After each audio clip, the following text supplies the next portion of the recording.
Hello everyone, and welcome to lesson 6 of the Murals and Movement workshop. I'm Bernie, and I'm here in my backyard because we're going to be looking at setting today. So we're going to be looking at setting, which is one of the 5 key elements of a story, right? Can you name the other 4? That's a quiz. We'll talk about that in a minute. But so today we're going to work on cultivating a deeper sensitivity and attunement to the spirit of a place. So that's why I'm here in my backyard. I was practicing looking at my backyard in a new way. As part of our practice today, we're going to be looking at an artist named Frederick Frank, whose work we've looked at a little bit before. But he has taught me a lot of different things about drawing, and just simply that drawing can be used as a tool to sense things and just know things a little bit more deeply, and just to feel the life around us through drawing, and just build a sense of connection with the world around us a little bit more deeply. So as I mentioned, today we're going to focus on the element of setting, which is one of the 5 elements of a story. Here are the other 4. So why is setting important? Well, it's important for a lot of different reasons. One of those is that it sets the mood and gives context to a story, and it can reveal or instigate conflict and provide space for characters to grow. So part of the Murals and Movement workshop is focused on arts integration, which is essentially using the arts to teach core subjects like literature, like languages, like history and social sciences, and others as well. So what we're doing today then is an interesting assignment for students to just be able to have a deeper understanding of setting, whether it's a historical setting like George Washington crossing the Delaware, or any kind of setting in a book that they're reading. So as part of our discussion about setting, let's play a little game. I'm going to show you 3 different pictures with me in them in different settings, and can you describe how the setting changes how you perceive me in each different setting? So here I am in the belly of a whale. So what's the effect here? I'm still smiling, it looks like, so it must not be too bad inside of a whale. And then here I am on a cloud, the same pose, the same picture of me. So how does the setting change how you perceive me there? What's the overall visual effect? And then here I am at a Black Lives Matter protest. So same question, how does the setting affect me and how you perceive me as a character? And this is a question not just for this lesson, but also one that it's important for us to consider in general in our daily lives. So how are we affected by our setting, and how do we in turn affect or influence our setting? So as inspiration for drawing our setting of your choosing, I decided to include a few quotes by Frederick Frank, a German artist that I really love, and I'm just going to show you a few examples of his work. So I'm just going to give you a second to read this quote.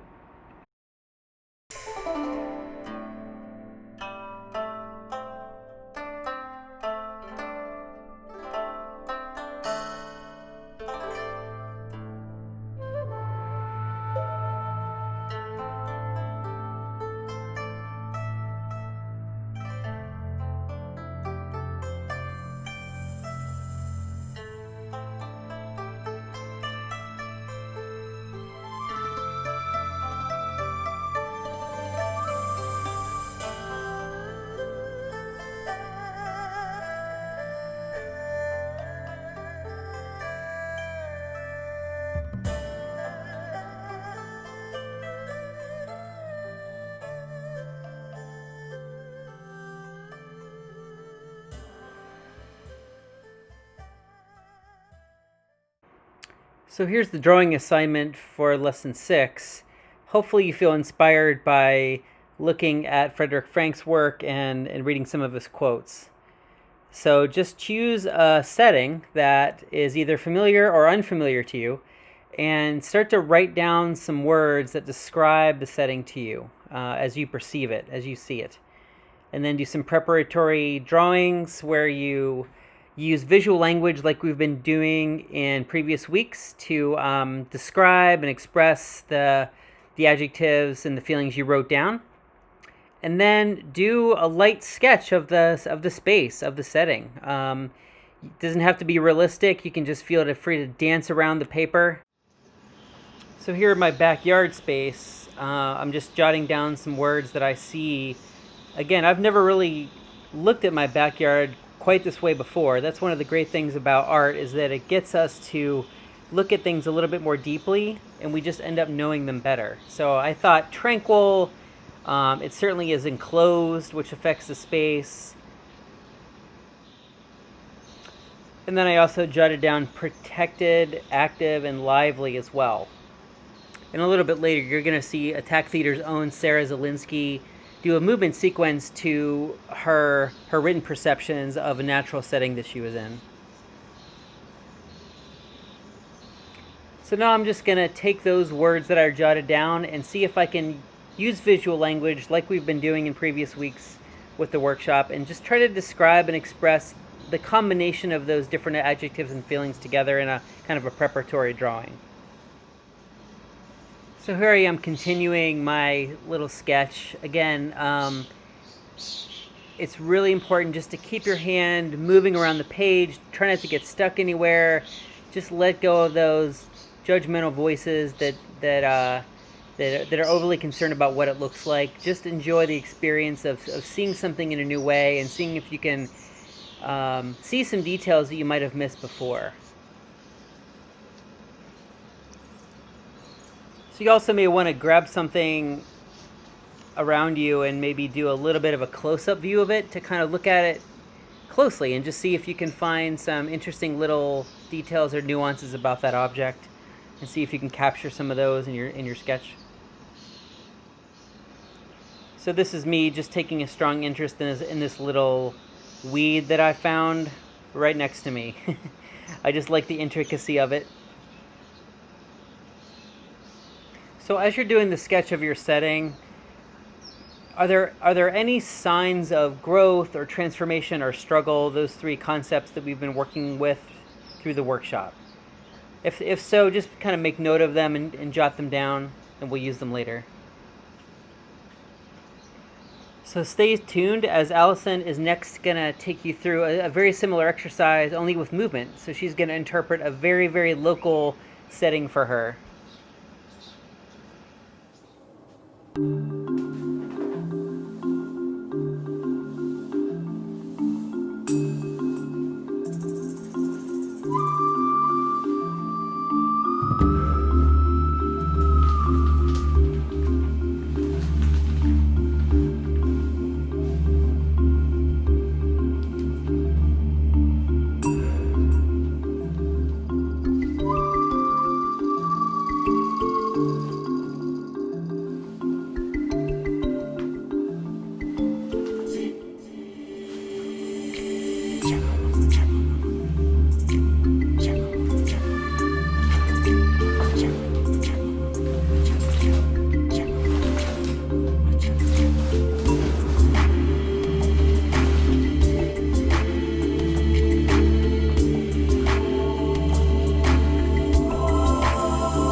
Hi everyone, welcome to Murals and Movement Workshop 6, halfway through our 12 series collaborative residency.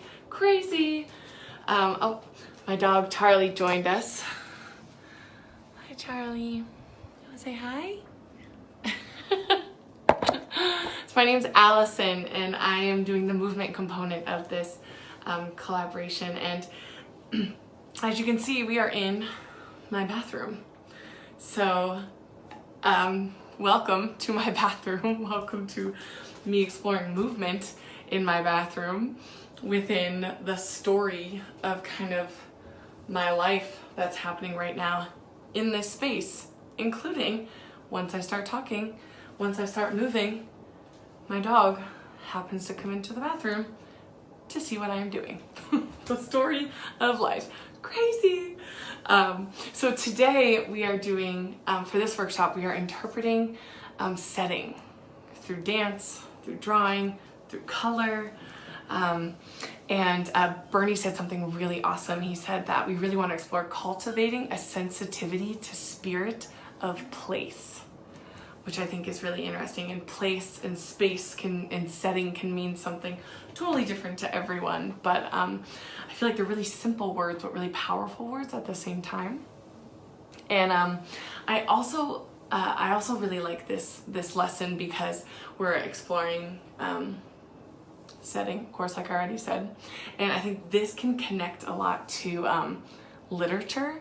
So specifically the elements of literature, where we can talk about conflict or the antagonist or climax or any of those like really specific literature terms by just exploring your setting. And so instead of connecting that to a story or a piece of literature, you kind of take that and you connect it to your space.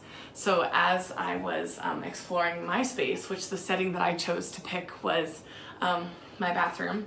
So when I was kind of exploring my space, I was thinking of just kind of like the daily routine and the daily conflict of myself, me personally, when I'm in the bathroom. And for some people, it's like almost their sanctuary, but for me, I always have little moments of conflict come up. So whether it's like technical issues where like the shower curtain is so dirty, or like the water's not hot, or personal conflict issues where I'm like, ooh, I don't want to see myself in that mirror. Ooh, I want to sit all day in the shower so I don't have to worry about anything else what's about to happen next. So I had all these kind of storylines going on in my head as I was playing around with my bathroom space. So this is what I want you to do. So I want you to pick a setting and I want you to think of the story. So think of the story that's happening around you and I want you to move to that. So whether you have a personal conflict that's happening in the story internally or that you actually see happening in the space, like, or a random character coming in, like my dog, notice that and just kind of put some movement to it.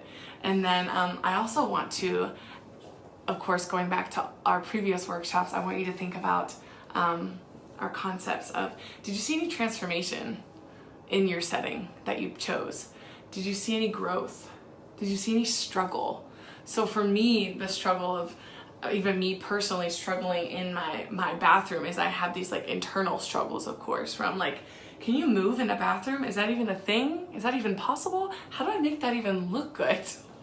But then also the personal struggle of maintaining my space and committing to the space while I'm sitting on the edge of a bathtub. So I have to kind of engage my core and balance myself. So just kind of that personal struggle. And for me, the transformation of a bathroom is huge. Like this is my space where I can come out either looking bam, bam, glam, loving life, or I come out and I'm like, I need to get right back in bed because I'm just not feeling right. So there's a lot of transformation that can happen in this space for me. Voila, the bathroom.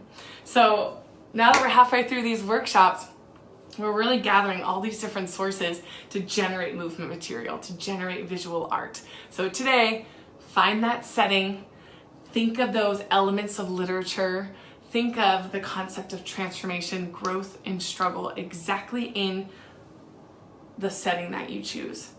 So while you're in that setting, find the story, be a part of that story, and put it into your body. So we also have a wonderful dancer named Sarah Zielinski joining us. And she is an incredible human, incredible artist, incredible person. And she chose a setting as well and found her story. So you will see a clip of that in this workshop 6 as well. All right, enjoy finding your story. Bye. This is where a stream and water once flowed. Now is dried up in the summer season.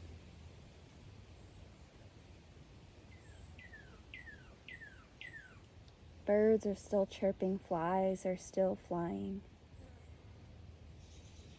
Ants are crawling where it once was filled with fish.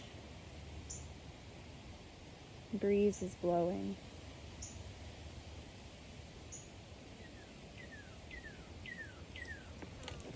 acknowledging where the water was. Now it's all dried up.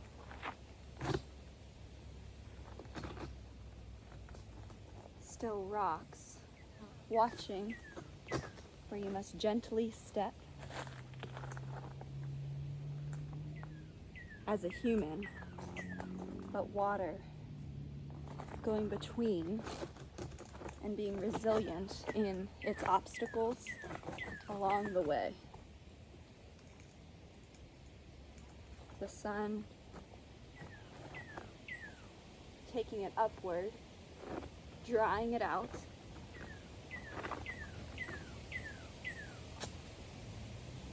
But in season, letting the stream and creek flow and flourish yet again.